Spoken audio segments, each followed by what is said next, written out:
matakot, kabahan sa mga kwentong nakakagimbal sa Kaistorya YouTube channel with daily post at 7 p.m. Magandang gabi po sa inyong lahat. Ako si Jomer. Nagtatrabaho ako ngayon bilang isang tagakarga sa isang bodega ng mga tela. Mabigat, nakakapagod, at madalas ay sumasakit ang likod ko. Pero heto ang buhay na natira sa akin. Alam mo, Kaistorya, nais kong ibahagi ang sarili kong kwento. Ang kwento na alam kong mahirap paniwalaan pero totoong nangyari sa buhay ko. Lumaki ako sa Cavite. Hindi kami mayaman pero maayos ang pamilya namin. Ang tatay ko ay isang kargador sa pier. Isang lalaki may bakal na bisig at pusong ginto. Ang nanay ko naman ay tendera ng mga kakanin. Yung puto at kutsinta niya ang bumuhay sa aming magkakapatid. Simple lamang ang pangarap nila para sa akin, ang makapagtapos ako ng pag-aaral. Tuwing gabi kahit pagod na pagod si tatay galing sa pier, uupo yan sa tabi ko habang gumagawa ako ng assignment. Anak, Jomer, pagbutihin mo ha. Ayaw kong tumanda ka sa pier gaya ko. Ang palagi niyang bilin. Dahil doon, naging masipag ako sa eskwela. Lagi nasa honor roll. Lagi may dalang medalya tuwing end of the school year. Gusto kong makaahon kami sa hirap. Tuwing hapon, pag-uwi galing school, hindi ako naglalaro. Bit-bit ko ang bilaon ni nanay at naglalako ako sa kanto namin para may dagdag kaming baon. Masaya kami noon, Kaistorya. Kahit tuyo at bagoong lamang ang ulam, busog ang puso namin sa pag-asa. Nakasunod ako sa pangarap nung matapos ko ang high school. May mga medalya pa ako sa leeg nung graduation. Punong-puno ako ng plano para sa kolehiyo. Akala ko talaga noon, tuloy-tuloy na ang aming swerte. Akala ko, konting sipag na lamang, makakaahon na kami sa hirap at maibibigay ko na ang masarap na buhay kina nanay at kay tatay. Pero isang gabi, habang mahimbing kaming natutulog, biglang may kumatok na malakas sa pinto namin. Ang mga kasamahan ni tatay sa pier ito, bit-bit siya. Inatake raw ito sa puso habang nagbubuhat ng mga sako. At doon na nagsimula ang gulo. Wala kaming sapat na ipon para sa maayos na ospital. Lahat ng napagbentahan ni nanay, lahat ng naitabi namin para sa tuition ko, naglaho para lamang sa mga gamot at bills. Lalo kaming lumubog sa utang. Nanghiram kami sa kung sino-sino para lamang madugtungan ang buhay ni tatay. Pero makalipas din ang ilang araw, pumanaw din si tatay Kaistorya.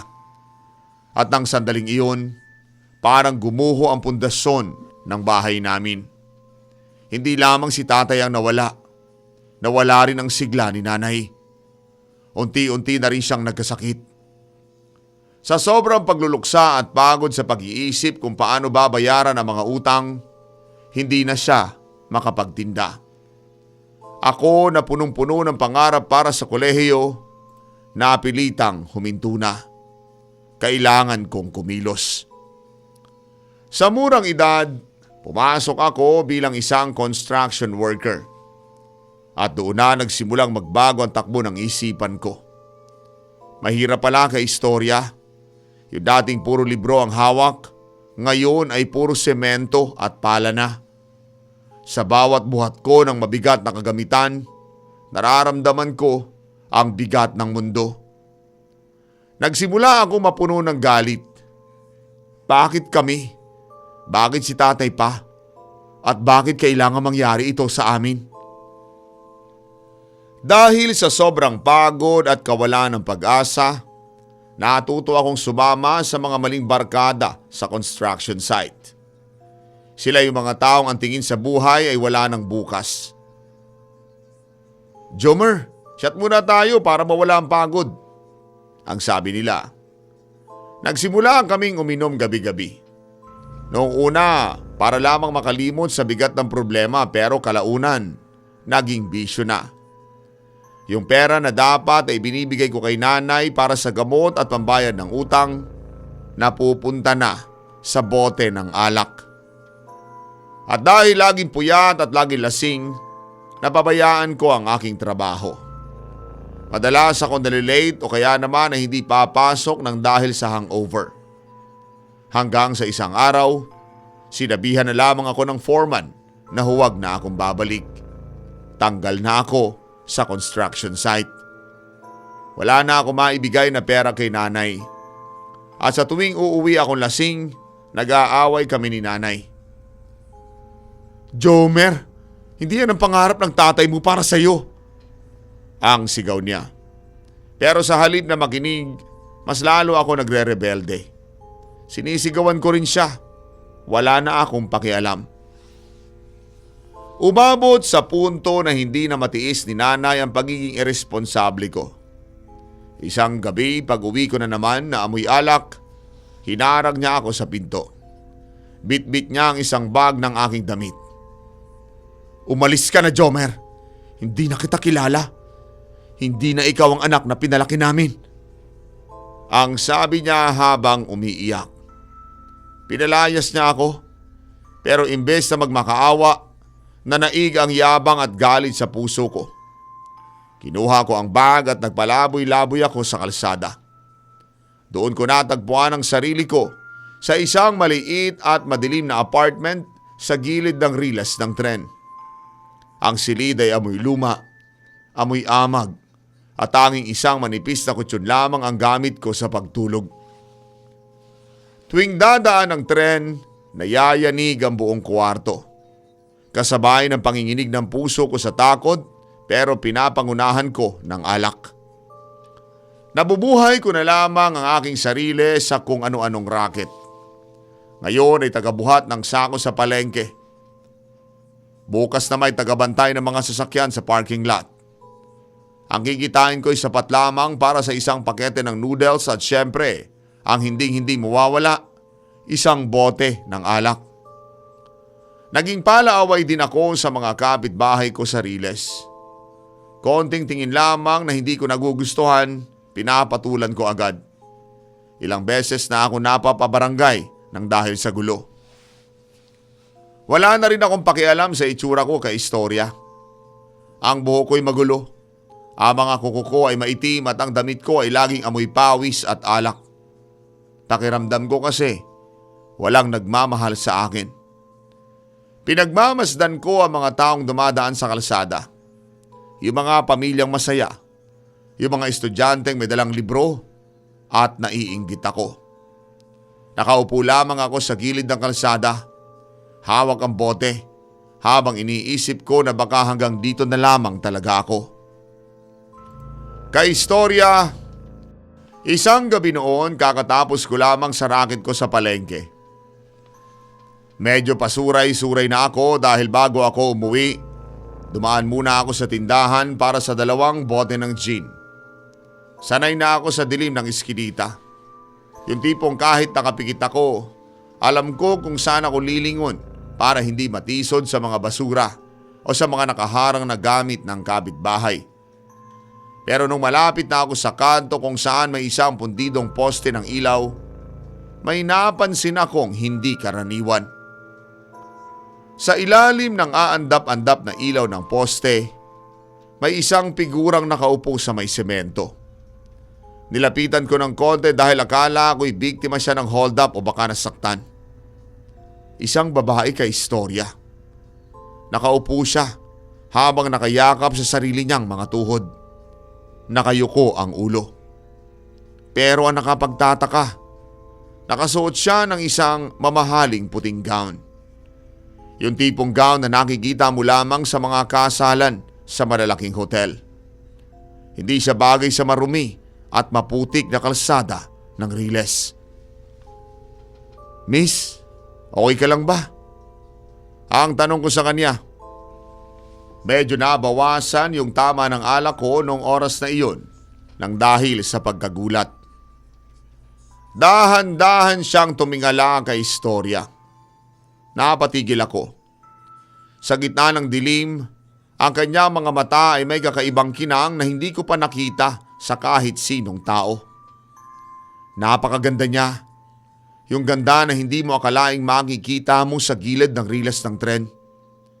Pero sa kabila ng kanyang ganda, baka sa mukha niya ang matinding pagkalito. Para siyang nawawala na hindi niya alam kung nasaan siya. Saan ka nakatira? Anong pangalan mo? Ihatid na kita sa inyo, baka naman may mangyari pang masama sa'yo rito eh. Ang sabi ko sa kanya pero umiling lamang siya. Mukha itong takot na takot. Sinubukan niyang magsalita pero parang hindi niya alam ang sasabihin. Tinanong ko ulit ang kanyang pangalan pero ang sabi niya, hindi niya maalala. Kahit ang sarili niyang pangalan, wala siyang matandaan. Naisip kong dalhin siya sa presinto para matulungan siya ng mga pulis na mahanap ang kanyang pamilya. Baka kasi mayaman ito at kanina pa siya hinahanap. Pero nang sinabi ko ang salitang presinto at pulis, bigla siyang nagmakaawa. Hinawakan niya ang kamay ko. Napakalamig ng balat niya kay istorya. Doon ay nasambit niyang huwag ko raw siyang dadalhin sa mga taong nakauniforme. Para bang mas lalo siyang natakot sa kanila kesa sa dilim ng kalsada. Dahil sa awa at siguro dahil na rin sa sobrang ganda niya, hindi ko na siya natiis. Nagpa siya akong dalhin muna siya sa aking apartment. O sige, doon ka muna sa tinutuluyan ko. Bukas na natin pag-isipan kung ano ba ang gagawin. Ang sabi ko. Inalalayan ko siyang tumayo. Dahan-dahan kaming naglakad sa mga madidilim na iskinita. Ramdam ko ang bigat ng gown niya na sumasayad sa putik. Pero wala siyang pakialam. Pagdating sa maliit kong apartment, pinaupo ko siya sa manipis kong kutsyon. Yun lang naman ang tanging gamit ko doon bukod pa sa iilang sako, maliit na sofa at mga basyong bote. Kumuha ako ng baso at binigyan ko siya ng malinis na tubig. Pinanood ko siyang uminom habang tinititigan niya ang bawat sulok ng kwarto ko. Para siyang namamangha kay istorya. Ang tingin niya, para bang ngayon lamang siya nakakita ng dingding na yero at kisameng plywood. Naawa ako sa suot niya kaya naman kumuha ako ng ilang lumang t-shirt ko sa bag. Palitan mo muna yung gown mo, madumi na yan. Gabitin mo muna to. Ang sabi ko. Nagbunta ako sa labas para bigyan siya ng privacy. At nang bumalik ako, suot na niya ang malaking t-shirt ko. Kahit malaki sa kanya at kupas na ang kulay, hindi pa rin nawala ang pagiging elegante niya. May dala siyang kakaibang aura na hindi nababagay sa amoy ng amag ng kwarto ko. Nakatulog ako sa sahig ng gabing iyon. Ibinigay ko sa kanya ang kutsyon. Habang nakahiga ako sa semento, pinagmamasdan ko ang pagtulog niya. Bigla, naramdaman ko ang isang responsibilidad na matagal ko nang hindi nararamdaman simula nang pumanaw si tatay. Ang pakiramdam ko, kailangan ko siyang protektahan. Nagising ako na maaga kinabukasan. At ito ang himala kay istorya. Sa unang pagkakataon sa loob ng maraming buwan, hindi alak ang hinanap ng aking katawan. Lumabas ako at bumili ng mainit na pandesal at kape para sa aming dalawa. Gusto ko siyang pakainin ng maayos. Pagkabalik ko nga ay gising na siya. Sinubukan ko siyang turuan ng mga simpleng bagay. Alam mo ba kay istorya, tila bago sa kanya ang lahat. Nung ipinakita ko sa kanya kung paano bubuksan ang gripo, nagulat siya nung lumabas ang tubig. Pati yung paggamit ng kalan ay parang milagro para sa kanya. Para siyang bata na walang alam dito sa mundo ng mga tao. At dahil wala siyang maalalang pangalan, binansagan ko siyang Lia. Yun ang naisip kong itawag sa kanya habang wala pa siyang matandaan. Nung tinawag ko siya sa pangalang iyon ay ngumiti siya sa akin. Sa ngiti niyang iyon, naramdaman kong tila nagkakaroon ng muli ng kulay ang patapon kong buhay. Para bang may dahilan na ulit ang lahat para gumising ako sa umaga. Pero habang tumatagal ang mga araw na kasama ko siya, may mga napapansin akong kakaiba kay Lia. Isang tanghali habang tirik na tirik ang araw sa labas, sinubukan kong buksan ang bintana para pumasok ang hangin. Pero si Lia biglang lumayo sa bintana. Ang sabi niya, "Huwag, Jomer, masakit.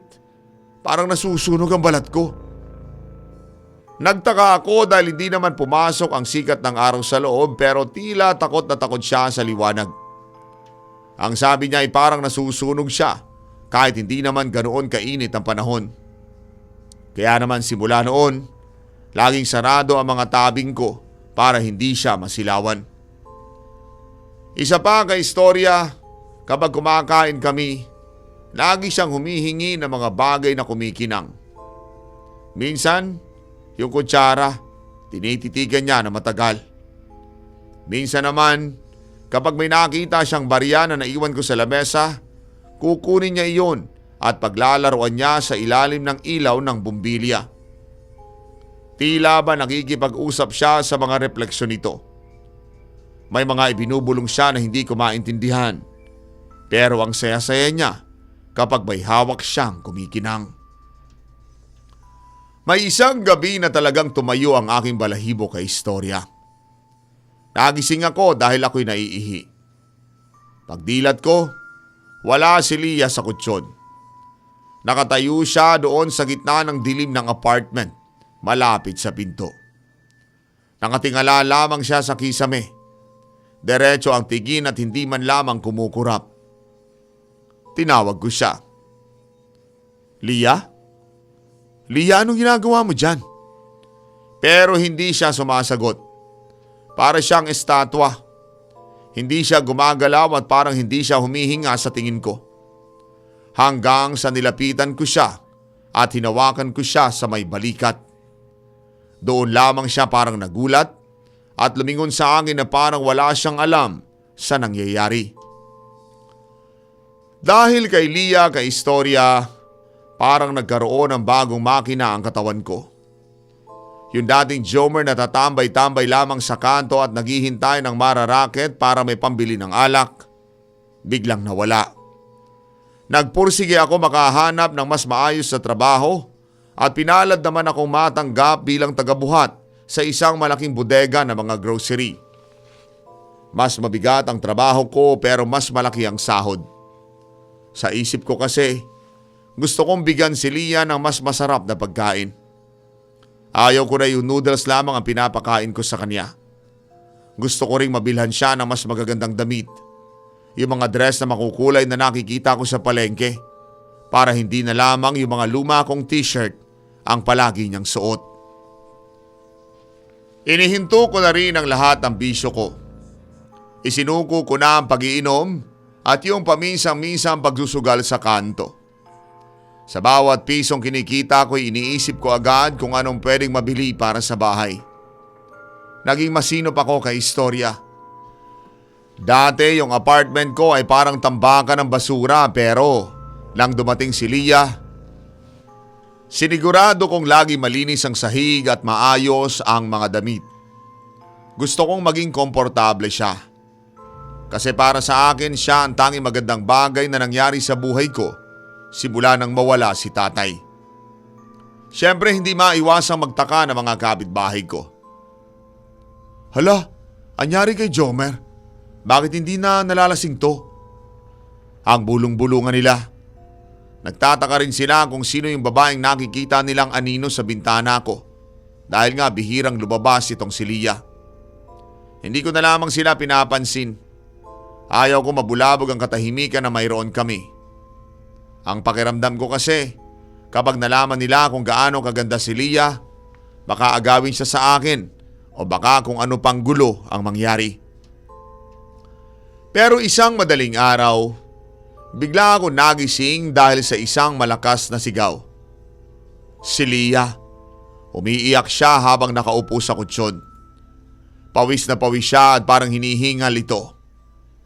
Nilapitan ko siya at agad na tinanong kung ano bang nangyari. Jomer, may susundo raw sa akin. Nakita ko sila sa panaginip ko. Huwag mo akong ibibigay sa kanila, please. Ang sabi niya habang nakahawak ng mahigpit sa braso ko. Niyagap ko siya na mahigpit para pakalmahin. Nandito lang ako, Leah. Hindi kita ibibigay kahit kanino. Poprotektahan kita. Ang pangako ko sa kanya. Habang siya'y humihigbi, may mga sinasabi siyang hindi ko masyado makuha noong una. Ang sabi niya, may mga taong tumatawag sa kanya mula sa isang lugar na napakaliwanag at napakaganda. Isang lugar daw na hindi katulad ng riles na ito. Nagtanong ako kung saan iyon. Kung doon ba siya nakatira dati pero bigla siyang natahimik. Yung tingin niya ay naging blanko na naman. Hinaplos ko na lamang ang buhok niya hanggang sa kumalma siya at muling makatulog. Habang tumatagal ay may napapansin na rin akong kakaiba sa labas ng apartment ko. Yung mga tambay na lagi nang babasto sa akin o yung mga nakakaaway ko dati sa kalsada, isa-isang nawawala. Yung dating maingay na grupo sa kanto ay biglang kumonte. Wala namang balita kung lumipat ba sila ng bahay o kung may nangyari sa kanila. Tila ba bigla na lamang silang naglaho sa gitna ng gabi na parang bula. Nung unay natuwa pa ako dahil nabawasan ang mga nanggugulo sa buhay ko. Pero naging nakakatakot na nung may sumunod na nangyari. Isang hapon ay nagkagulo ang mga kapitbahay. May isang alay na sumisigaw sa gitna ng daan dahil nakakita raw siya ng pusa sa tapat ng pinto niya. Pero ang pusang ito walang ulo. Malinis daw ang pagkakaputol. Nang sumunod na araw, aso naman ang natagpuan ganon din ang kalagayan. Kaistorya, wala pa mga CCTV camera noon sa lugar namin. Kaya't walang makapagsasabi kung sino ang may gawa ng ganoong kalupitan. Nagsimulang magkaroon ng takot sa aming komunidad. Ang sabi ng iba, baka raw may aswang o baka may kung anong hayop na nakawala.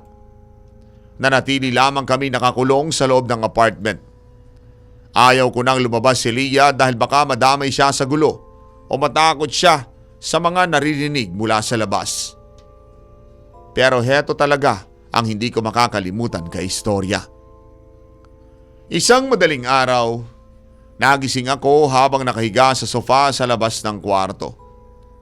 Nagising ako dahil may naririnig akong mahihinang mga bulong. Akala ko noong unay guni-guni ko lamang o baka sa kapitbahay galing ang tunog. Pero nang tumagal, naramdaman kong galing iyon sa loob ng kusina ko. Dahan-dahan akong bumangon. Bagamat kinakabahan, pumunta ako sa direksyon ng kusina. Doon ay nakita ko si Leah. Nakatayo siya malapit sa pinto. Nakatalikod sa akin. Pero ang mas nakakatakot, may kausap siya. Isang maliit na nilalang kaistorya. Halos 2 dangkal ko lamang ang laki nito. Ang mukha nito ay mahaba at ang balat ay kulubot na kulubot. Parang balat ng matandang puno. Pero ang pinaka hindi ko malilimutan ay ang mga mata nito. Matalim at kulay pula na parang baga ng sigarilyo. Biglang tumingin sa aking direksyon ang maliit na nilalang. Sa sobrang takot ko ay agad ako nagtago sa likod ng pader. Ramdam ko yung bilis ng tibok ng puso ko. Dahan-dahan ako bumalik sa sofa at muling nahiga. Pinilit kong pumikit at magtulog-tulugan. Maya-maya lang, narinig ko ang mahihinang yabag. Ang yabag ni Leah, papalapit sa akin. Naramdaman ko ang paghinto niya sa tabi ng sofa. Nanatili akong hindi gumagalaw. Pilit kong pinapakalma ang aking paghinga. Naramdaman ko ang haplos ng kamay niya sa aking noo. Malamig ang kamay niya kay Historia. Kasing lamig ng yelo. Natatakot ako na baka pagdilat ko ay yung nilalang na pula ang makita ko. Kaya naman nanatili akong nakapikit. Makalipas ang ilang minuto, narinig ko ang paglakad niya palayo at ang pagsara ng pinto ng kwarto. Kinabukasan ay nagising ako sa amoy ng sinangag. Paglabas ko'y nakita ko si Lia sa kusina at nagluluto na parang normal na umaga lamang. Pilit siyang umiti sa akin nang makita niya ako. "Kain na tayo, Jomer," ang sabi niya. Umarte siya na parang walang kakaibang nangyari kagabi. Kumain ako, pero bawat subo ko, hindi ko malasahan ang pagkain. Napatitig ako kay Lia habang kumakain siya ng tahimik. Tinatanong ko ang sarili ko, anong klaseng nilalang ba itong inampun ko sa bahay? Sino yung kausap niya? At may kinalaman ba siya sa mga aso at pusang nawawala ng ulo doon sa labas?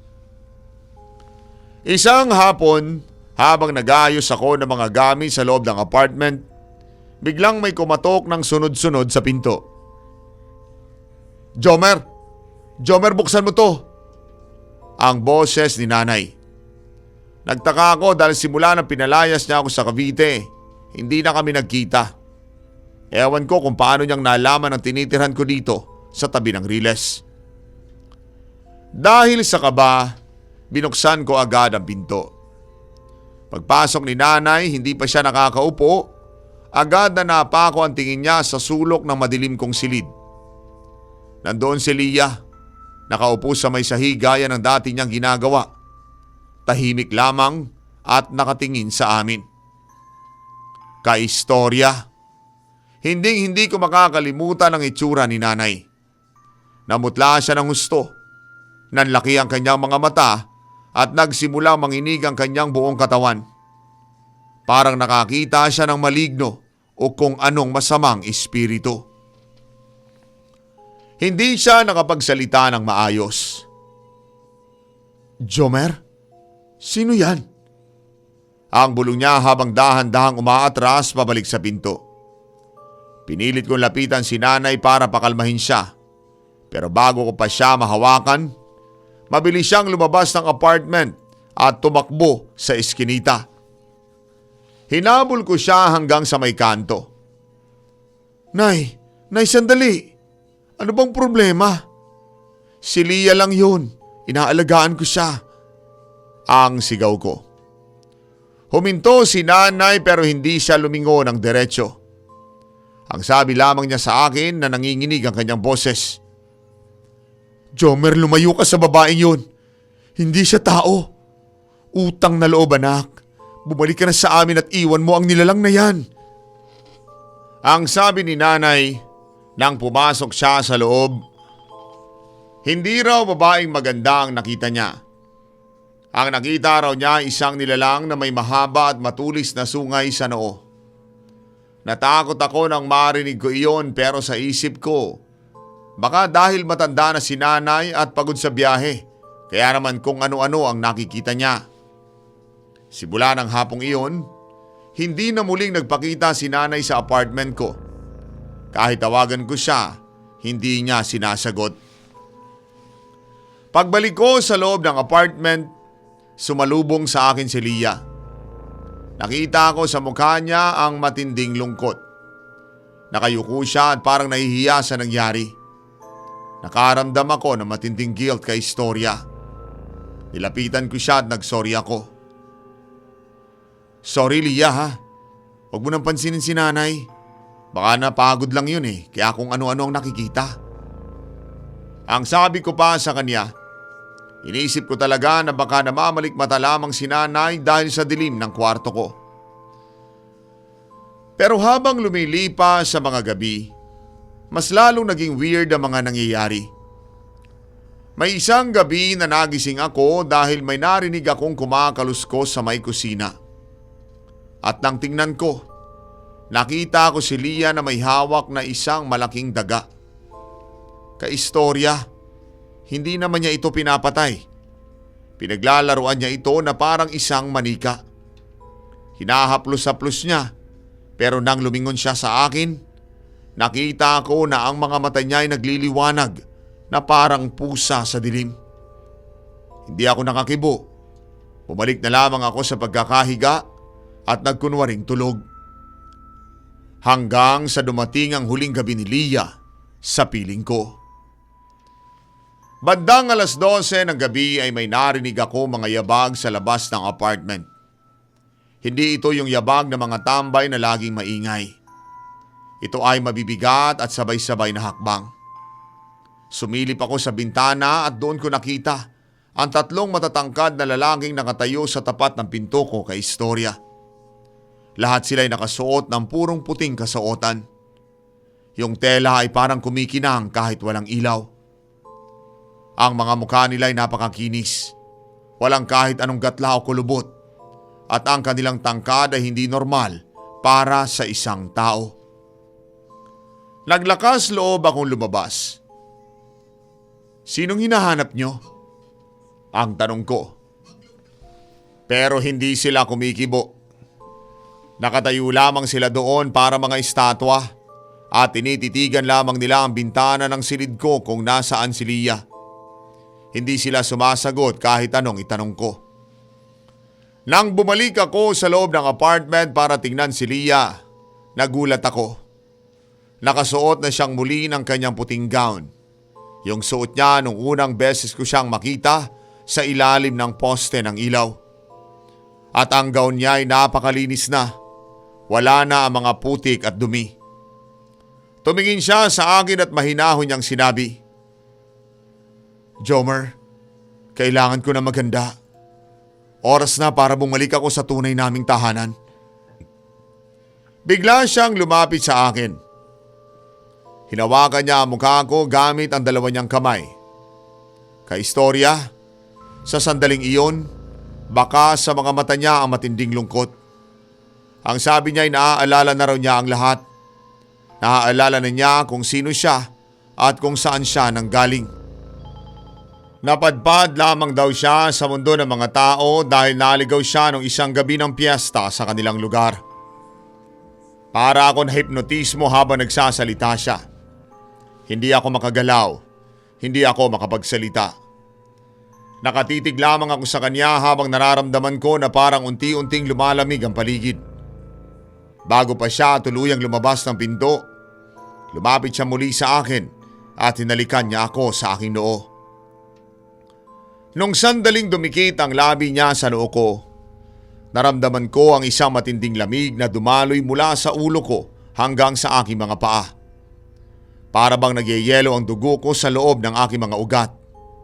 Hindi masakit pero nakakangilo ang pakiramdam. Hinding-hindi ko malilimutan ang pag-aalaga mo sa akin, Jomer. Sa gitna ng iyong patapong buhay, ikaw lang ang nagbigay sa akin ng tunay na pagkalinga. Ang bulong niya.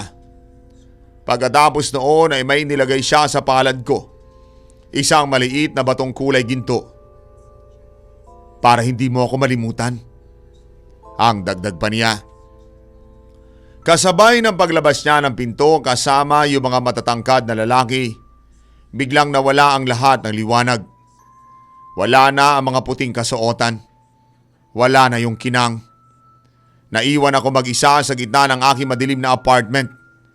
Ang tanging naririnig ko lamang ay ang malakas na busina ng tren na dumadaan sa tapat ng bahay ko. Tumingin ako sa palad ko. Naroon yung batong ginto. Doon ko napatunayan na hindi lamang panaginip ang lahat na nangyari. Na totoo si Leah. Simula ng gabing iyon kay Istorya ay para ako naging baliw. Araw-araw, gabi-gabi nagpupunta ako sa my library. Naghahanap ako sa internet. Nagtatanong-tanong sa mga matatanda tungkol sa mga misteryosong syudad gaya ng sinabi niya. Ginalugad ko ang bawat kwento ng mga engkanto sa pag-asa makahanap ako ng paraan para makapasok sa mundo niya. Gusto ko siyang mahanap muli. Pero kahit anong gawin ko, wala akong makitang daan pabalik sa kanya. Hanggang sa tuluyan na rin akong sumuko dahil alam kong hindi kami para sa isa't isa. Nang muli kaming magkausap ni nanay pagkalipas ng ilang buwan, doon na niya ipinaliwanag sa akin. Ang sabi niya, isa raw engkanto si Leah.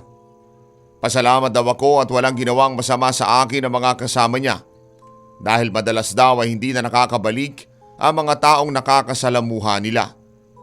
Pero para sa akin kaistorya, alam ko sa puso ko na hindi sila masama. Si Leah nagturo sa akin na maging matino, na magtrabaho ng maayos at pahalagahan ang sarili ko. Hanggang ngayon, nakatabi pa rin sa akin ang batong ginto. Tuwing tinititigan ko iyon, naaalala ko ang mga mata ni Leah at yung lamig ng halik niya sa noo ko. Siya ang nagligtas sa akin sa pagiging palaboy at kahit wala na siya, dadalhin ko ang mga alaala niya habang buhay. Dito na rin po nagtatapos ang liham ko kay istorya. Salamat sa pagsubaybay sa kwento ng buhay ko. Gumagalang Jomer.